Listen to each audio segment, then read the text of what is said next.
ನಮಸ್ತೆ ನವಕರ್ನಾಟಕ ಟಿವಿಗೆ ಸ್ವಾಗತ. ನವಕರ್ನಾಟಕ ಟಿವಿ ಜನಪರ ನ್ಯಾಯಪರ.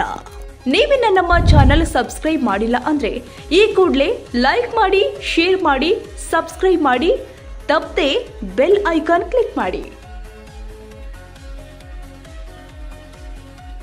ಬಿಜೆಪಿ ಸರ್ಕಾರದಲ್ಲಿ ಶಿಕ್ಷಣ ಸಚಿವರಾಗಿದ್ದ ತುಮಕೂರು ಜಿಲ್ಲೆಯ ತಿಪಟೂರಿನ ಬಿಸಿ ನಾಗೇಶ್ 67 ವರ್ಷ ಮಂಗಳವಾರ ರಾತ್ರಿ ಬೆಂಗಳೂರಿನ ಖಾಸಗಿ ಆಸ್ಪತ್ರೆಯಲ್ಲಿ ನಿಧನ ಹೊಂದಿದ್ದಾರೆ. ಬಿಸಿ ನಾಗೇಶ್ ಅವರು ತಿಪಟೂರು ವಿಧಾನಸಭಾ ಕ್ಷೇತ್ರದಲ್ಲಿ 2 ಬಾರಿ ಶಾಸಕರಾಗಿ ಆಯ್ಕೆಯಾಗಿದ್ದು ಆರ್ಎಸ್ಎಸ್ ಎಬಿವಿಪಿ ಸಂಘಟನೆಗಳ ಮೂಲಕ ಬೆಳೆದು ಬಂದವರು. ಅಪ್ಪಟ ಬಿಜೆಪಿ ಕಾರ್ಯಕರ್ತರಾಗಿದ್ದರು. ಬಿಜೆಪಿಯ ಬಿಎಲ್ ಸಂತೋಷ್ ಅವರಿಗೆ ನಿಕಟವರ್ತಿಗಳಾಗಿದ್ದರು.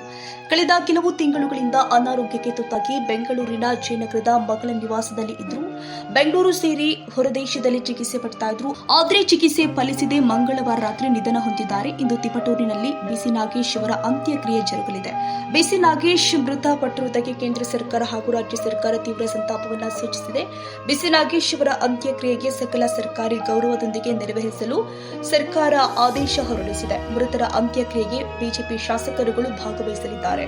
ಮೋಹನ್ ಎಂಎನ್ ಕೋಟೆ, ನವಕರ್ನಾಟಕ ಟಿವಿ.